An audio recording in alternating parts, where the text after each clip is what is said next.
Hello, Chasers. Hello, G. Welcome, everybody. Look at that smug look on G's face. It's because Man United lost to Grimsby last night, I reckon. How you doing, mate? Yeah, I'm very well, mate. Nice to be here. And I'm look, we didn't know this when we planned the time of the show. I certainly had forgot about it. But the benefit of today is we're revealing our FPL teams. That's pretty big deal. We're doing a Thursday night stream, which we never do, but we get to react to the Champions League draw as well.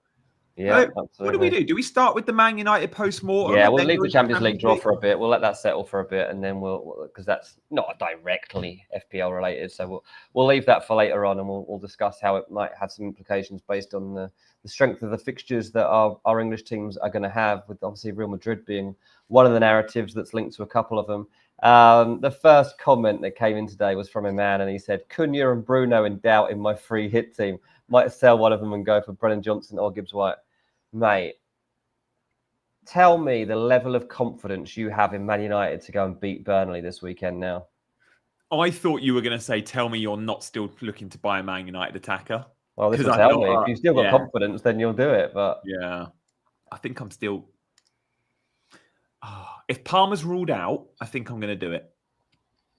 And I expect Palmer to be ruled out. I don't think we're going to get training ground pictures, and I don't think Maresca... I think Maresca will tell us, and I think he'll say he's not available. And if he says that, it's Cunha in, I think.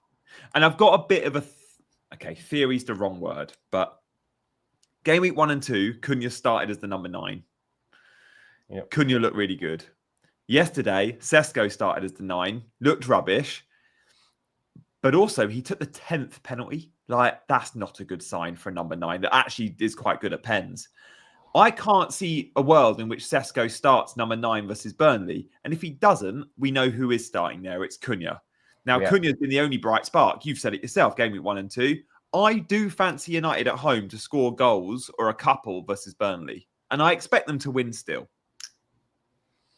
There's no obvious captain for me. Cunha would be that guy. You actually like... mate, they're just... I've just lost all faith on the back of that. Like, the manager doesn't want to be there. Yeah. The manager doesn't want to be there. Like, things have got that bad. How can he sit on the bench for the penalties, then talk like that, and then motivate them for 3 days later? Extremely difficult. And we've seen that self-motivation isn't something that this squad of players has. I was going to bring in Cunha. I was going to captain Cunha. I'm not doing it. I just like the sense of reliability just isn't there. I've already got my captain pick wrong the first 2 weeks. And I'd like to believe that Man United can just go and play Burnley and win 2 or 3-0. Yeah. But I just don't know, mate. Like, Burnley are just gonna sit in front of the ball and they're just gonna frustrate them. And they're good at that. And they are good at that. And look, Cunha might be the one that manages to wriggle free and get a shot away that goes in. Like, of course, like that could happen. But I don't know if I want to watch that game waiting for that moment either. So right now, my hunch is I've got Dorgu in my team. I'll stick with him. A home fixture against Burnley. I've got 2 free transfers. And I genuinely don't think I'll pick a Man United player. I mean, let's do a poll. Are you likely to own? We'll just do own first. We won't say captain. Are you likely to own a Man United attacker in game week 3? And I did a poll on Twitter. Are you likely to captain a Man United player in game week 3? I did it before the Grimsby game, and it was 43% that said yes. I did it just now, and it was like 30%. So a lot have changed their perspective based on that Grimsby game.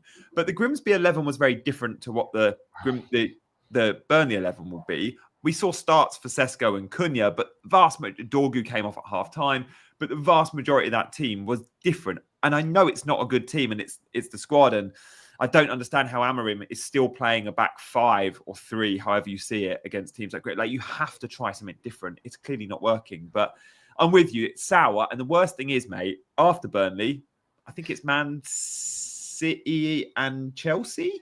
Like, they're not games you really want to have your Man United attacker for. So it's almost like a 1-week punt, which seems mental that I'm still looking to do it. But it does. I think the producer's got a list of fixtures for the weekend. So if we've got that available, then stick that on the screen, because I think if we're not going to pick Man United as the target game, which we will all do, then where are we turning next?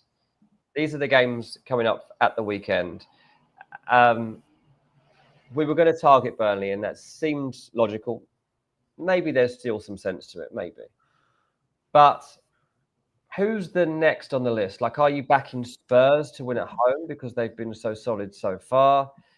What would be your go-to game there? Forest, because they've got West Ham. I think Forest's probably the best one. The problem with Forest is we don't own Forest attackers. Some own Chris Wood, sure. Chris Wood's a great captaincy option against West Ham. My problem with Chris Wood moving forward is he ain't going to be a 90-minute man. Not like last season. And when you're spending 7.5 plus, you want 90-minute men. Now, we knew with João Pedro, we weren't getting necessarily a 90-minute man, and we still spent the money and we've been rewarded. I expect the same for Chris Wood. Long term, I don't love it. Short term, I would say that is the fixture. Like, Forest didn't have a midweek game. West Ham went away to Wolves. West Ham are conceding goals for fun. Forest are actually scoring goals quite freely. Like, it's a matchup that's just made. Forest are winning that football match. But then you look at other wide forwards in that squad and you're like, if you don't want to pick Wood, what can I go for a midfielder? Can I pick Ndoye? And I'm like, I don't think I can because he comes off at 70 minutes every time. And again, they've got huge strength and depth now. Like McAtee's going to come off the bench. Even in midfield, Elliot Anderson, I'm like, he's a great 5.5 option. But how does Douglas Luiz affect Anderson points? Does Douglas Luiz mop up some of the DEFCON? If so, Anderson's not the DEFCON beast we think he is. Does Douglas Luiz take some of the corners that Anderson takes? Quite possibly. Did at Villa. So I'm not as hot on the Forest attack. I am as a team, but I'm not on the individuals. Yeah, I mean, one thing I think I can do with my team would be to get rid of Palmer, get rid of Mark Gu, who's just going to be a waste of a player this season. And I could probably do something like Chris Wood and maybe Anderson or something. Like there's that sort of potential. I haven't done the maths yet, but like that would be the sort of thing I could potentially do.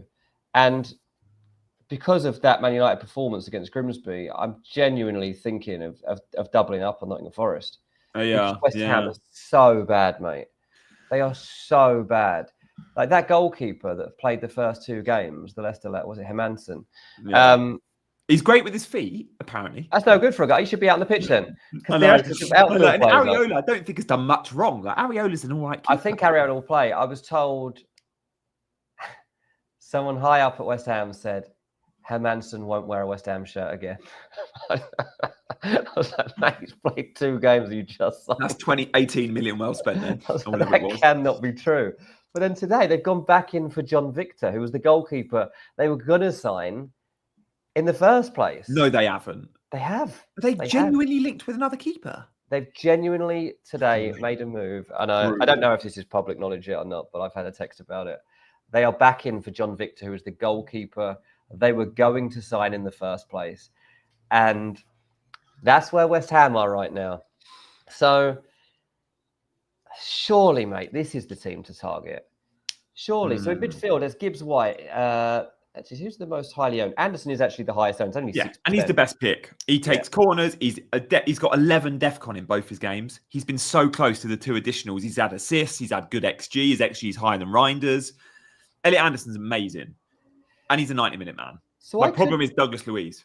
I could do Anderson. He's not going to... Yeah, Anderson won't be left out of this one. No, he won't be left out, but I'm worried he'd take some of the DEFCON. Oh, sorry. And he'll take some of the corners. Yeah, Douglas Luiz scores. I remember Douglas Luiz scoring from a corner, right? Yeah, I think he did once. But Anderson and Chris Wood for Palmer and Mark Gu playing West Ham at home. I'm tempted by it, mate. Mark Gu's a great enabler because you don't need points from him. You just need a 4.5 fodder. You can put 3rd on your bench. You give yourself benching dilemmas if you start selling players like Mark Gu and upgrading them. Yeah. Unless you're prepping for a bench boost. I think Mark Gu is perfect for FPL. He's going to start getting minutes and he's 4.5 mil. Yeah. Next week, Forest have got Arsenal away, which is obviously not a great fixture. But then after that, they got Burnley. Yeah. So... Well, it's not like I'm going to be desperate to even get rid of these 2 players. They're actually quite good players for me to have. I'm going to give serious consideration to this. But yeah, I mean, the fact that I'm completely steered away from my initial plan, which was going to be to get at least Cunha in, and possibly another Man United player into getting none, then that tells me you quite how bad that defeat to Grimsby was. I was just doing Ranks FC a minute ago. If you don't listen to Ranks FC, please go and give it a listen. And Jack was saying he thinks that Burnley will be Amarim's last game in charge and he'll walk away. I was like, why would you walk away from that contract? I was like, he's not going to walk away from it. I was like, there's no way he is bold enough to just walk away from the job as Man United. And Jack's adamant that he thinks he will. But managers don't typically do this, obviously, because they want the payoff. They can reach a settlement, but I mean, where do United go from here? You know, it doesn't. I mean, you just give it to Harry Maguire. Sean Dyche. It doesn't matter at this point. Like, give it to you. It makes no difference. They're going to lose anyway. You'll set them up to lose, but they don't win anyway. So yeah. I've got Aiden Heaven in my team. Yeah, I forgot about that. Oh God, yeah. So you've changed your plan. Look, the chat actually are still hot on United. Like, over half of them have voted yes, they will own a United attacker. Now let's do a different poll. Will you captain a United attacker in game week 3? Yes or no? Because I think if you own one, you should captain them, unless you have Haaland or Wood. Now, Dean, you might have both those players, and Haaland and Wood are probably the two best captaincy options this game week. I don't love Salah. This has been, I guess, our captaincy chat. So we should stick on captaincy, and then we're going to go Champions League and then see our teams, I guess. So with captaincy in mind, Dean, we did a video on this, so we don't need to spend long on it. But neither of us particularly like Mo Salah. If you own a Man United mid, let's say you've already got one and you've not bought one, you're clearly not going to sell your United attacker this week. Would you just go, I'm going to chance it. I'm going to give Bruno another shot. I've got Cunha in my team. I'm going to chuck him the armband. Because I would. Would you? I don't know. I guess if you're going to take a punt, then yeah. I mean, it's a hard week on captaincy, and like you say, if I end up with Chris Wood and Haaland, then I'll probably go Wood. To be honest, yeah, I probably will. Yeah, I just think the upside is potentially better. I'd like to believe that Haaland will score against Brighton away, but again, that's a potential banana skin.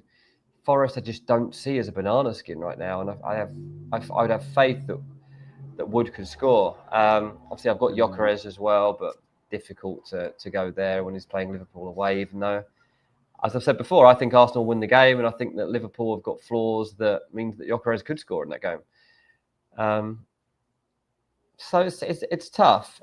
Is there a Spurs player you would go for? I don't think so, and I quite like Bournemouth.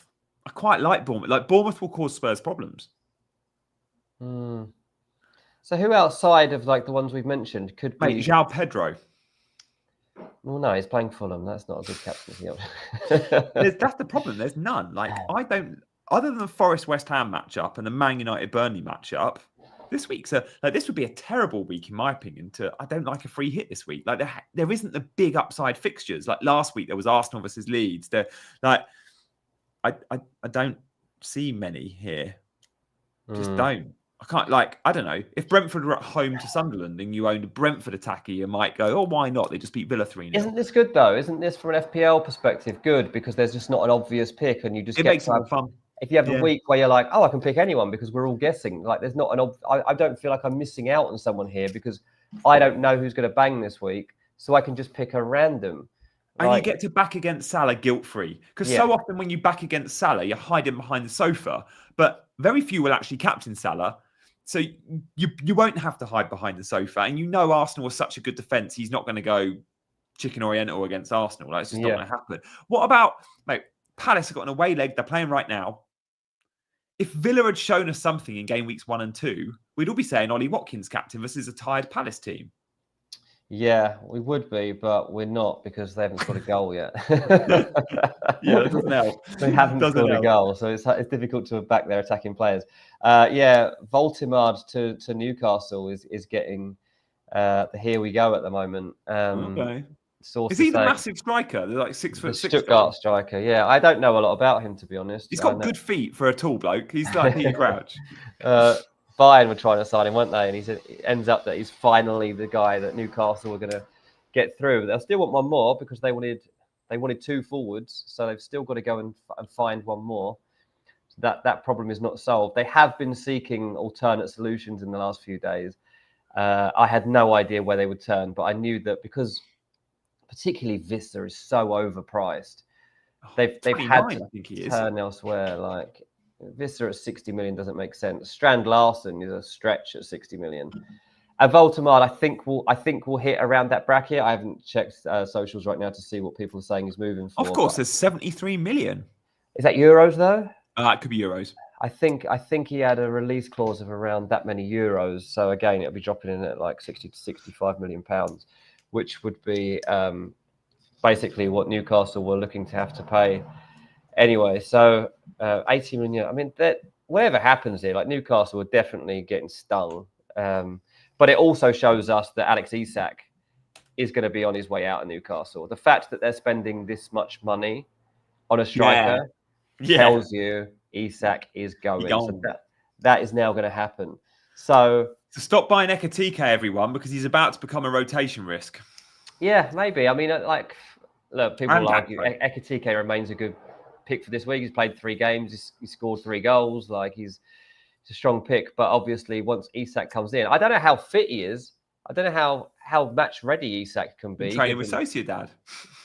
Yeah, given that he's been so, I don't know what sort of routine he's been putting himself through. But obviously, there's an international break coming up, so that's a good opportunity to get some minutes in. Yeah, to get stuck in. And it's funny because I was told that obviously there was this potential that if he didn't get his move away from Newcastle, well, he'd be putting a Sweden place at risk. And so they were like, look, Alex Isak could not play for an entire season and still start for Sweden whenever they've got a game. Do you know what I mean? Yeah. They are not leaving him out the team. Like, he gets in no matter what. That is not an issue. CH has given us a good reminder. Do not forget to hit those buttons, guys. Please hit the like button and please subscribe if you fancy. Look, Champions League draws just happened. Oh, by the way, Dean, before we move, where'd you get this graphic from? This is perfect for our dimensions. The font's good. It works for CJ branding. Where's this Game Week 3 Premier League branded thing? This is really high-tech stuff, mate. I said to ChatGPT... No, you didn't. Could you make me a quick image with all of this weekend's Game Week 3 fixtures on it? And this is what came back 45 seconds later. Did you proof it, or did you go, I just fully trust ChatGPT that they've got home and away right? And I obviously read it through, yeah. So I checked it and double-checked it. But how clear and simple is it? Other than the spacing between V and Bournemouth, I'm a big fan. Oh, yeah, true. Yeah, they should have, rather than go central with the names, they should have gone left margin, right margin, and then given the gap down the middle, but whatever. Yeah, but... It's good, man. Really good, isn't it? Like, for a 45-second image. It gives you all the different times, and we don't want to see that, and who, Well, that's it. Sometimes we have images up, and they've got all these stats on and stuff, and obviously I know that people are watching this on their phone. I know that we're just going to be talking about this weekend's games and captaincy picks. I just thought that this was a good diagram to just have on the screen that we could just see no matter what device you're on. And it just gets you thinking straight away. And obviously, as we talk, people think of ideas. They're like, oh, who are they playing? And to just have it on the screen, it's just so straightforward. It's in order as well for kickoff. Like Villa Palace is 7 p.m. on Sunday. Like, we never have a 7 p.m. Sunday. It's all in order, exactly. Next time, mate, ask it for square dimension. It fits the space even better, but this has fit the space well. I'll take to do a better job. We want square. If it will do that, then that'd be amazing. All right, speaking of square dimensions and nice looking graphics, at the start of the show, you may have seen me pestering some buttons. I was on the TNT Twitter because they've got, I think, the best looking images for the draw. Now, let's go through the 5-6 English teams in the Champions League draw and just their fixtures, just with a nod. And guys, we want you playing along at home. So again, I would have liked slightly more square, but I'll take this one nice and clear from TNT, who we should credit because I cut TNT's logo off the bottom. We're going to do ratings out of 10 for ease. Okay, so Chelsea's fixtures out of 10. Is it like 10 out of 10 would be really easy fixtures? 1 out of 10 would be really stinky, tough fixtures. I would give Chelsea here a 7. They got good fixtures here. They've been quite, I wouldn't say lucky, but having Paphos, Karabag, Ajax, and Benfica, it's a good draw. It should be. I mean, Paphos and Karabag, that's a good pot 4 teams, those two. The pot 4 teams are good, yeah. I mean, it was just so weird though. The last season's new format of the Champions League, and there were so many surprises thrown up that actually it's almost impossible to judge this because teams judged it all so differently, and the timing of the fixtures proved to be pretty key. But Chelsea, yeah, you got a good chance there. Obviously, 2 tasty games. You put ones are nice. A Barcelona home fixture is always nice. Although maybe you'd prefer buying at home Barcelona away just for the trip. As a fan, there's obviously we love going to Bayern, mate. It's where we won the Champions League. True, yeah, you can go and celebrate that again. Shame we're not going to Moscow, where John Terry missed his pen. We also have 2 Italian teams. Like we go to Napoli and we go to Atalanta. We got 2 Italy trips, which is pretty cool. Good for Maresca, Going to the Maradona, you know. Yeah. So that's not too bad. That the Chelsea lot isn't too bad. All right, let's move on from Chelsea. And guys, there will, of course, these are all wedged between Premier League games, so there will be interesting. Like, does Cole Palmer get a rest versus Paphos? Probably does.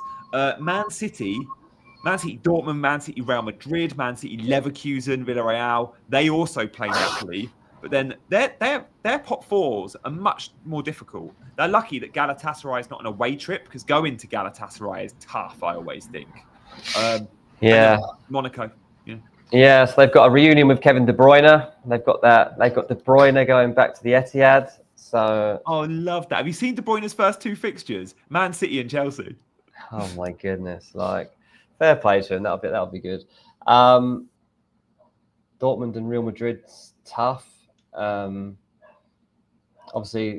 they were knocked out by Real Madrid last season, weren't they? Yeah. Yeah, they were knocked out by Real Madrid last season.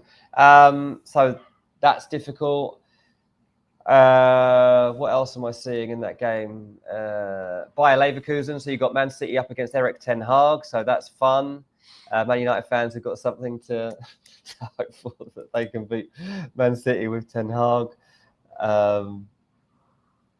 Monaco is a tough one. For pot 4, Galatasaray and Monaco's tough. Monaco have got Pogba, Ansu Fati, Eric Dyer. And they're like... Ansu Fati and Eric Dyer aren't perhaps what we thought they might be a few years ago. Well, they got Pogba. There's a narrative. I love that. Pogba versus City is nice. I completely forgot about the Pogba signing. Good luck to him. All right, let's move on to City. I think that's quite hard. Yeah. I would give that 8. No, sorry. We're saying 10 is easy. I can't remember what we said. You said 10 was easy. Wrong way of doing it. Bodo Glimt isn't easy either, by the way, because of where you have to go, and it depends when you get them and what stage of their season they're at. So... yeah, that's a real one. Right, let's move on. Who else have we got? The good thing is the views haven't dropped since we've been doing Champions League. So I'm guessing you lot in the chat like it. Galatasaray stacks as Bantam. Keep your comments coming in. Talk to us about Arsenal fixtures, guys. What do you think to that? They've got Athletic Club in pot 4, but their pot 3s are great. Olympiacos and Slavia Prague. You're like, oh, and even pot 2, you've got Club Brugge. You're laughing. Yeah, so let's... those top 3 fixtures are tough because that's... You talked about Chelsea at the start and what they've got. Well, Arsenal have got one harder fixture there because they've also got Atleti in there from pot 2. Yeah, but they didn't. They're not there. It's in London. They'll be fine in that one, won't they? If that was in Spain, I'd be a bit. Anyway, obviously they got to the semi-final in the end last season. Yeah, round PSG. Yeah, they've got a striker now. They didn't have a striker last season, and they've got Gyökeres for this one. So. We'll see, obviously, who they have available. Is Saka back for all of this and all that sort of stuff? But, yeah, generally, I mean, they've got the team that beat Celtic. Is it Celtic? Kairat Almaty up there, the team that beat Celtic. So that shootout, yeah. Athletic Club. I like Athletic Club a lot, but they don't tend to fare that well in games. Williams against Arsenal. Yeah. But then... Arsenal beat them. Yeah, they'll be fine. Arsenal, do you know what? I'll be playing UCL Fantasy, and I'll be looking at Arsenal for some of those pot 3, pot 4, even pot 2 games. Like, I think there'll be a high ownership on Gyökeres. Shame Gyökeres doesn't have any Portuguese opponents or Sporting Lisbon, but yeah. Sorry, guys. Think you're reading the home and away fixtures the wrong way round. No. Are we? No, I said Arsenal home to Atleti. That's the right way round, I think. Oh, yeah. Arsenal are away to Atleti and Bayern. Are they Squid League? What, has TNT published this wrong? This is from TNT. Should have asked Mm. ChatGPT, shouldn't I? Let me have a quick look. I've got fixtures down here somewhere. Let me see if I can- Squid League says Arsenal are away to Atleti and Bayern. I haven't got it on my screen. There's so many games. The thing that's hardest about this Champions League phase is that it's so hard to scroll through and find out who everybody's playing. It was easier when it was groups. Arsenal play Bayern at home, Inter away, Atleti at home. That's right. I expected TNT's official Twitter to be bang on. All right, let's have a look at the next English team. Guys, we're going to blitz through these. Still 181 of you watching those. Thank you, guys. We don't usually do a Thursday night, so we appreciate you're not all here for it. But that is more reason to hit the notification bell because we're experimenting at Chasing Green Arrows. You're seeing pre-recorded content. You're seeing lives on different days. You might even get a Saturday morning stream this weekend. No, there's no Friday night though, but Saturday morning. Liverpool. Oh, they do go to Galatasaray. Oof. Yeah. Oof. Heavy. They also go to Inter, same as Arsenal. Wow. Okay. So let's have a look at this. So they've got. So if you see me looking at my phone, I'm not just texting. I'm looking at like the actual draw on my phone. So they've got both Madrid teams. Yeah, Galatasaray, that's tough. Frankfurt away won't be easy. No, that's Ekitike's old club. Yeah. So and Marmoush, and all the big names. Go and score against them. Gakpo's old club against PSV. Yep. Marseille is probably okay. Karabag's fine.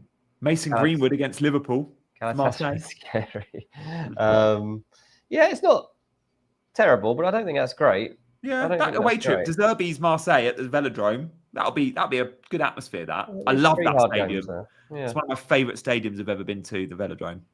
Yeah, that's a good one, mate. I saw England Russia there. Do you remember in the Euros in 2016 when the Russian fans like beat up all the England fans? Yeah, I was there with my mates wearing England tops, and I was like, we were so close to getting our heads kicked. It's so close. It was scary. Oh. All right, let's move on from Liverpool. We got Spurs and Newcastle to touch on. Mate, wait till you see the Spurs draw. So easy. Really? They've got it's easy, lucky. really. Really lucky. Really? Here it is. See, Dortmund, PSG. We're not going to win that. Was this from the official site? Because they spelled Villarreal wrong. No, this is TNT. Oh, I forgot to crop it at the bottom. This one actually shows TNT. Mate, this is as good a draw as you could wish for. Frankfurt, Villarreal as your pot twos. Slavia Prague and Bodo Glimt as your pot threes. The thing is, Spurs will probably lose to Copenhagen and Monaco. Bodo Glimt. If this is an Ange team, it'll be like 8 defeats. But yeah, Thomas Frank's got to balance it all out, obviously. So that is as friendly as you could really hope for in the Champions League. Obviously, you're always going to get a tough one or two. So PSG being your toughest game is nice. Like having Dortmund as your pot one is great, especially at home. That's really good. Yeah, good point. And Dortmund weaker even this year, you know. Okay. Probably not going to be that good, yeah. Guys, thank you for our mods in the chat. CH and Maliki, not Maliki, CH and someone and Jay are having to be really busy. But rather than just time them out, guys, just mute kick them off the channels. They can't ever comment again. If you fancy. I can't believe people like Maliki are being cloned. You know when you've made it, Maliki, when people are pretending to be you. Maliki's not even a mod. Maliki's not even one of our mods, but people are pretending to be him. God. He's just a legend. I know. But yeah, don't just time them out, guys. Boot them out. And if you haven't got permission to do that, our producer will absolutely be able to do that. So, Mr. Producer, if you can start looking at how to remove them from the channel, you can. It's very possible. I now have to do that because I have to do that on my channel. Thank you as always, guys. Newcastle, harder draw. That is harder. Yeah, they'll struggle in some of those up to pot three. They'll struggle in half of those. Yeah. I'll be surprised if they get through that. To be honest. Oh, yeah, he was kicked out. Bots work differently. I don't fancy Newcastle to get through that. Yeah. All right, let's move on from champs. That is amazing. Our numbers didn't dip one bit in that. Ooh, when we do Q&As, you lot all leave when we start answering questions from the chat. But when we do Champions League, you stay. So thank you, guys. All right, teams. This is our team selection video. We want to do plenty of time on our teams. we haven't made our transfers yet, but we got big dilemmas and we want your help in the chat with our teams. So let's see. I don't know if it's yours or mine first, Dean, but let's see what we're thinking, because there's a long-term strategy at play here. And we need to think about, if we're getting money out of Palmer, what we're doing with it. There's no point in going Palmer to whoever, Semenyo, if you don't know where you want to spend that 4 or 5 million. My big thing is, in game week 6, I need to get to Haaland. Now, Dean, you don't have this problem because Haaland's got Burnley in game week 6, and I don't really want a free hit. So, yeah, what are your plans, and what do you need to sell Palmer and to keep Palmer? What are you purely waiting on Maresca on this one, or are you? Oh no, he's gone. He's gone. Is he? I'm not sticking with him. Yeah, I don't want him. Like, even if he scores at the weekend, I'm not celebrating it anyway because it gets Fulham. So like, you didn't want him pre-season anyway. I didn't want him. This is Yeah. I'm kicking myself a bit. Like, I was on the 3 premiums and I obviously changed it to 4, just because I was like, oh, it's like fear factor. And I wish I hadn't done it, but I did do it. So anyway, it means I get 10.5 million back, which is great because I can pretty much afford anyone I want. And Saka's injured, so he's the next best thing. Yeah, so options would be, like I mentioned, getting a Forest midfielder is something that I will consider. Then I'm still tempted by Kudus, who is highly owned and only 6.6 million. Yeah. I still want Declan Rice. The fixtures are so rough for an entry point, though. Look at the next 4. I know, but I don't care. I know. He's a good pick, man. I just think short term, Kudus, Ismail Assar, and my favourite of all, Semenyo. Yeah, so I don't know, because when I watch Rice, I hate watching Arsenal games because I see Rice go and take a corner or whatever, or standing over a free kick, and I'm like, I've said since the summer, I'm just going to get on him. I think he's got at least got 1 assist from that Man United game. I can't remember about the second game, but so I probably still won't go for Rice just because he's playing Liverpool away. But yeah, who did you say, Sarr? Ismail Assar's got good fixtures coming up. Semenyo's a bit more, he's 7, but as you say, you're selling Palmer, you can get to anyone. Semenyo's like intriguing for sure. I mean, yeah, he's the one I want. He's so shot hungry. He just always shoots. He's so greedy. Yeah, what do we think of that Spurs Bournemouth game? Obviously, Spurs have got off to a bit of a flyer. And what I do like about all of their games so far, including the Super Cup, is he's come up with different game plans. Okay. Like he's adapted his team really fast. Like, he's done better in 3 games than Amarim's done in 30 games in that sense. Like, he's definitely made game by game changes in terms of the setup of the personnel that have worked. So there is that going against Semenyo, but I think it will be Kudus or Semenyo for me. I've got to make a call. Tough because it's the same fixture. What are you going to do with your cash? Because if you go Kudus or Semenyo, you're going to have 4 or 5 million in the bank. Do you have any plans for that? Well, I've obviously mentioned that I'd get Bitcoin. Mark Gee out, whatever he's called, and bring in Chris Wood. Oh, you mentioned that. To be fair, your bench there's light benches and there's that. Exactly. Like, my bench is absolute fodder. Which I'm a big fan of. I don't like money on your bench, but yours is arguably too thin. I'd like to at some point play my bench boost. And I'm actually in no situation where I'd be able to contemplate that. Whereas if I brought in Kudus or Semenyo and Chris Wood, then suddenly I've got an option at least on the bench. Plus, I just pick a good week when Dubravka's got some potential. And then it starts to half open up a little bit. Obviously, I'd have a bit of a dilemma in terms of, like, Chris Wood and Semenyo or Kudus would play. So they'd have a bit of a benching dilemma in terms of who I would take out. I mean, the automatic one my eyes would go to would be Dewsbury Hall, but I actually don't mind him for Wolves away. So, like, that will be a bit of a tough option. I'm probably benching Dewsbury Hall. Maybe I'll bench Salah. But yeah, so I think that's what I'll do, mate. I'm pretty sure I'll get Chris Wood in. And then it's either another Forest midfielder or Kudus or Semenyo. Okay, nice. FPL team says he can't decide between the fun of Estaviao and Dorgu or the boring DEFCON of Anderson and Tarkowski. All I'd say about Anderson, as good as he is, and he'll probably continue to be equally as good, I just wonder how Douglas Luiz impacts Elliot Anderson's position on the pitch, but also, more importantly, his points. Of course, he's still a 90-minute man, but does he lose some corners? Does he lose some DEFCON with Douglas Luiz next to him? Maybe he does. We don't know the answer. What about mate? Estaviao is a bit of you, isn't he? Like, seeing FPL team mention Estaviao, I'm like, oh, Dean, that's a bit of a you pick, because if Palmer's out injured, he's a starter. But even if Palmer's fit, there's every chance now, player of the match against West Ham, he gets the Fulham game and maybe it's Brentford, and he's just a short-term punt that could have high upside. I just don't trust the rotations on it, is all.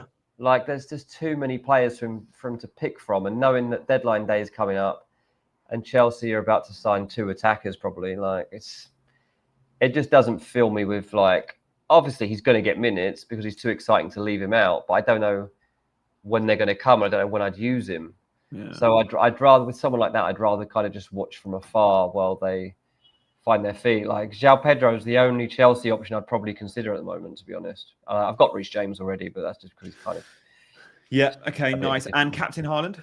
Set? Or will you go Wood? No, not set. No. It'll be Wood or Haaland? It'll be Wood or Haaland if I go through with that transfer, yeah. Okay. Love that.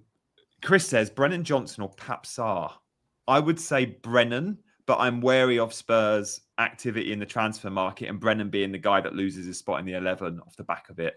But again, if they go and buy Xavi Simons, who plays 10, Pap Sarr could form part of a midfield 2 with a Paulinho, but... Bentancur and Paulinho have been so good together. Pap Sarr's been amazing with his high press from the front. He's the only defensive 10 in the Premier League at the moment, Pap Sarr, but it's working for Spurs. Hard one. Yeah, true. Thanks for your questions, guys. Those that are asking me to make them a mod, guys, this isn't my channel. I'm not in control of who's our mods. So I can't do that. And I'm sure the person asking is a troll. You can request it and the producer can... figure it out behind the scenes. Although, do you know what? With CH and J on it, I don't think we necessarily are in the market for mods at the moment. Yeah. All right. Thanks for your questions, guys. We will put them in when, in fact, Devenka says, own Haaland and Bruno, both whom to captain. Yeah, we both say, like, I'd go Haaland. I think I'd go Haaland. Manchester United just said, Dean, can't you go Palmer to Mbeumo/Cunha, then Mbeumo Cunha out game week 4? Maybe you missed the part at the start of the show. I've declared that I am not going Man United. Like, I'm haunted by what I saw. Haunted. That was Harvey Barnes? Ridiculous. Says Rahul. Not a bad pick. With Gordon out for 3 weeks, we know we've got... Harvey Barnes isn't actually a bad pick. Yeah, I quite like a bit like Semenyo. You know, you're always getting a couple of shots a game with Harvey Barnes. He's greedy. He really missed a good one in the last. Did you see that one that he skied? I think it was the last game. They only played 2. It was one of them. He had a really good opportunity. He tried to bend it in the far corner, and it went about 20 yards over the bar. And I was like, "Oh, that was bad." Yeah, Barnes or Semenyo? Barnes, yeah. Because Semenyo blazed 2 over as well. Yeah. Mate, I don't know if I've spoken to you about this. Semenyo, I've said it on my content a couple of times this week, but I think on my channel. But Semenyo, he's only got 1 finish. He has to lace it. It's really frustrating because when he hits the target, he scores because he hits the ball so hard. But so often he blazes high and wide because even last season he took a penalty. He laced it. Who laces a penalty nowadays? Like Semenyo cannot place into bottom corner. He just won't do it. Yeah, that's true. You noticed that? Yeah, I haven't thought about it until now, but I'll be watching Bournemouth differently from now on, mate. Thanks to you. Grealish, says Amrit. I don't mind that. I don't mind it. Wolves away as well. Like, yeah, Jack could do bits in that one. Jack's going to do bits, full stop, isn't he? I think so. I think it's a nice fit. I do think this is a nice fit. Does he go to the World Cup? Nah. Him or Rashford? Could be one of them. Probably neither. All right, let's have a look. Why did Cunha's price get a rise, says Eamon? Well, 350,000 managers, when I checked earlier, have bought him. So, that's probably why. He was popular. before Grimsby was popular. I don't know if many have bought him in the last 24 hours. Let's have a look at my team. We will answer your questions as well, guys. Hit those buttons as well if you fancy. How many likes have we got? 50 or something. Oh, we can do better than that. Not a bad ratio. Mate, it's the At 1 in 28th of 4. August. We've got to We've got to give away. We've got to do a giveaway. Or how many days are in this month? Is Saturday still August? Yes. We'll ask our producer. If we've got 5, we'll give them away on Saturday. If we've got 10, we'll give away 5 today and 5 on Saturday. Got you your free allocation, haven't you? YouTube give you 10 a month. We have to make the most of this for sure. 5 left. We've not given away any this month, have we? Or have we? Apparently we have. We've got 5 left. Oh, shame. We might have started, remember, in the first show? And was that in... No, it wasn't the first show. Anyway, we've used 5, apparently. So we've got 5 to give away. How do you want to do it? Right now or in a bit? I'm going to be brutally honest. There'll be more watching on Saturday. Yeah. Come back on Saturday and you might... You'll get honesty on this channel, guys. You'll get honesty, if anything else. Speaking of honesty, I can't give you accuracy on what I'm going to do with my team. I'm all over the shop. It's all on Cole Let's have Palmer. a look at this, shall we? If Cole Palmer's ruled out, I could just bench him and start Dewsbury Hall. Yeah. Or I sell him to Semenyo, my favourite long-term pick. Or I sell him to Cunha, who would be my captain this game week. It comes down to, is Palmer fit? And then if he's not, am I happy captaining João Pedro? Because that's who I go to, right? If I don't own a Man United attacker, I'm captaining João Pedro. But I don't love that fixture for him. I'm not captaining Watkins. I'm not captaining Salah. If I go Cunha, at least I captain him. If I go Semenyo, I'm not going to captain Semenyo away at Spurs, but I know I want Semenyo long term. I could go Cunha this week, just for 1 week, and then sell him to Semenyo in a few weeks' time. Yeah, you could. Maliki, you absolute gent. What a great gesture that is. Is that the troll, Maliki? Trying to get into our heads. Oh, wow. He's gifted 5.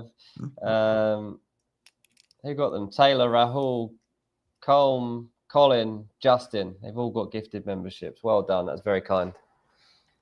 Maliki's flying high with his newfound fame that he's he's legend of this channel now, isn't he? So he's letting it get carried away.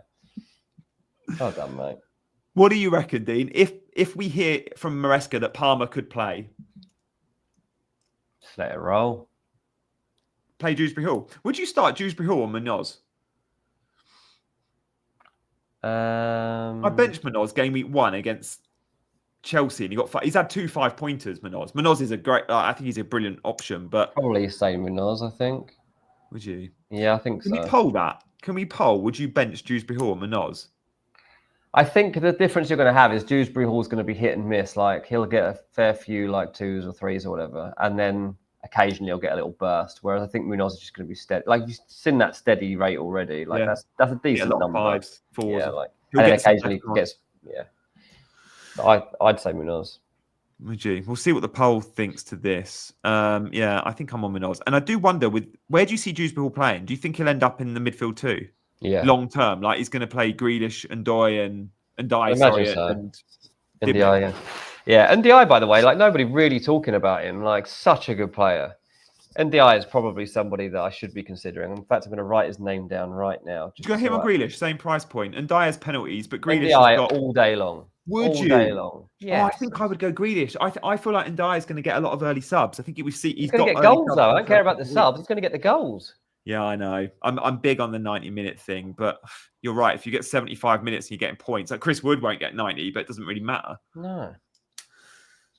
Get voting team. Minutes. So yeah, that's where I'm at with this team. It's all on Maresca, really. Like if he's ruled out, do I want him for Brentford and Man United? It's not ideal. I feel like João Pedro is enough of Chelsea's attack when the fixtures aren't amazing. So selling Palmer probably makes sense. Do I go long-term Semenyo, short-term Cunha, or do I do both and go Cunha and then Semenyo? I've got 2 free transfers. I've got 0.5 in the bank. What I know is I need money for Haaland in game week 6, but my loose plan to get Haaland isn't necessarily from the Palmer money. I think I end up selling Mo Salah and get Haaland in game week 6. You will be. You will be, won't you? Like I'll get Isak in, mate.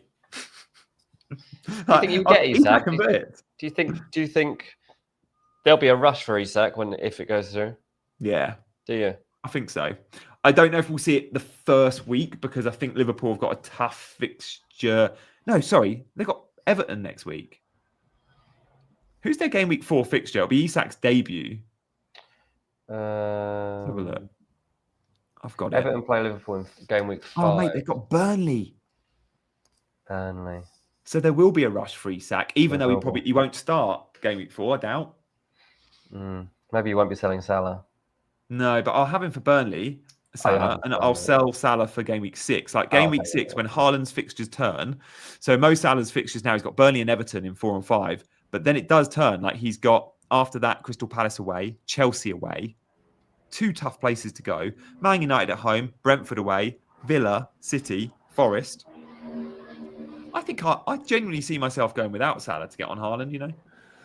Yeah, I mean, it's quite funny with Salah because Salah could get 2 goals against Arsenal and be the match winner. I know. If we've learned anything from the past, Salah can turn up at any time and he'll just bang, bang. And so the fact we're not even considering him as a captain and you're considering actually getting rid of him, it's pretty wild. But obviously it's reflective of what we've actually seen across the Community Shield and the Premier League so far this season. But Daniel says Salah hat-trick against Man United is inevitable. He's going to still always be out there. And that's the thing with Salah. And maybe there's part of me that wishes I just would stick with Salah captain for the whole season. I just hope it pays off. Last season, that would have been amazing. Because rather than jump around and miss them like I am in the first 2 game weeks, I should just stick to a philosophy. Stick with Haaland or stick with Salah. And then I'm not missing any of it. Like this week, and I'm like, oh, I'll do Chris Wood this week. That's random. Don't do it. Just stick.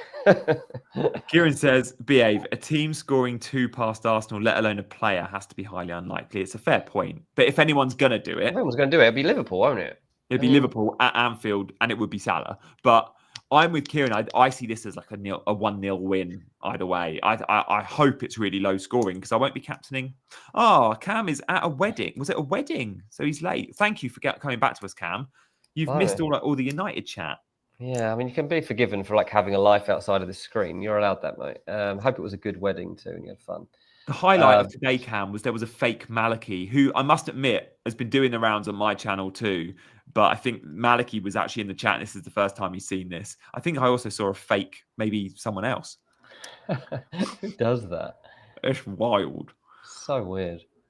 But yeah, thanks to everyone that is tuning in. 200 of you watching at the moment on a Thursday. We appreciate that. You can let us know, by the way, in the comments when you prefer our shows to go out or what sort of content you do prefer. I would be interested to hear it. I'm sure our producers would be too. Obviously, we want to do it as and when we get the biggest audiences, but also we want to make sure that it's got suitability across the board.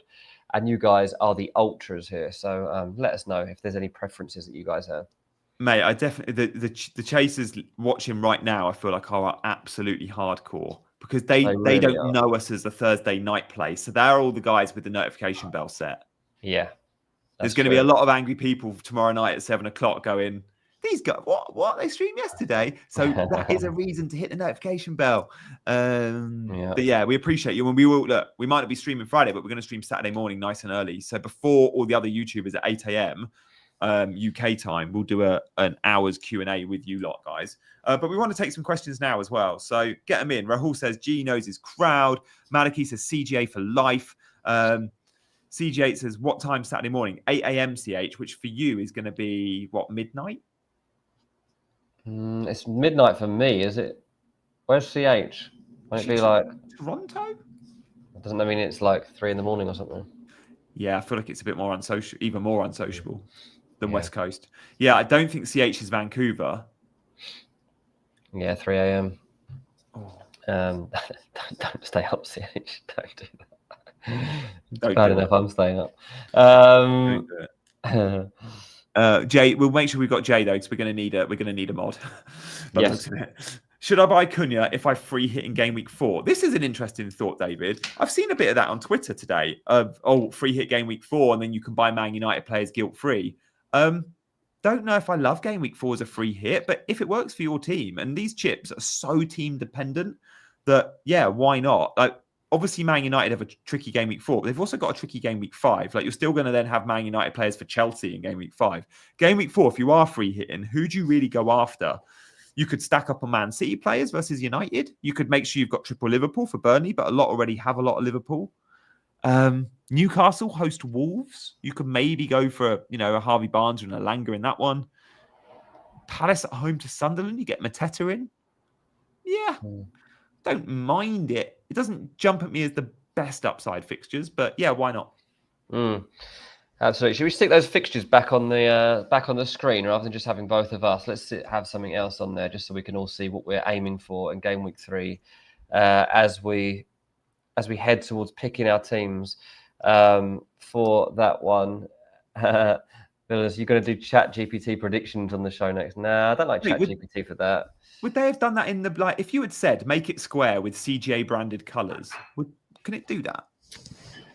If I said specific colours, yeah, of course, yeah. Amazing. Yeah, I mean, mate, you should do this on your channel all day long. I paid someone quite a lot of money to make my graphics. No, I have noticed on YouTube, right, when you put your title of your video now in like the back end of YouTube, it will come up with an AI generated thumbnail for you. And I must admit, I've looked at the thumbs and gone, I'm happy paying my person still. Oh, really? But I'm sure in time they'll get more sort of branded to your channel. That's interesting. Yeah. A couple of people have asked how my kids got on in the last FPL game week. Yeah, not very well, really. I mean, I only got 38 points last game week, which is poor. Dylan, the one who's 7, he got 37 points, and Reese, he only got 26 points. So yeah, they've had a bad game week. I haven't actually told either of them that because no average. Reese is now we've got a little league with some of their friends, and Reese is actually bottom of the league now, so I can't actually show him because he'll cry. Mate, we'll only show their teams on this channel when they've had a good week. A bit like my team. Yeah, we'll hype them up. A bit like your team. I got loads of stick last season for people being like, "Oh, you never show your rank," and I'm like, "Dude, I talk about my rank every week." And yes, my team selections don't show rank, but they don't show rank when I'm good. So I've got off to a good start, right? When you put me against other content creators, I've done relatively well so far. Only 2 weeks in, I'm not taking credit for it, but I did my team selection. Went out earlier today. And I didn't show my rank. I didn't show my team. I didn't look back on last week's points. And someone commented going, never shows his team, such a fraud. And I'm like, dude, I'm having quite a good season and I didn't show it. Like, I just don't. But if you guys want me to in my team selections, I will start doing it. But just give me a break. Yeah, you'll never win, mate. You'll never win. Literally. Yeah, it's not worth it. Yeah, so that's where we are with those teams right now. Last few minutes, let us know. Maliki. Should anyone sell Palmer for a hit? Maliki, we don't need to be taking hits. Game week 3, lads. It's like I did a little video about people wildcarding. Did a little reel on it. I'm just don't do it. We've got an international break coming up. We've got deadline day. Don't do it now. And maybe look, and a couple of people were actually like, "Oh, well, I've got Palmer out and I've got somebody else out." Someone's like, "I've got Saka and Palmer." I was like, "Okay, you're maybe a little bit different because that's pretty bad luck."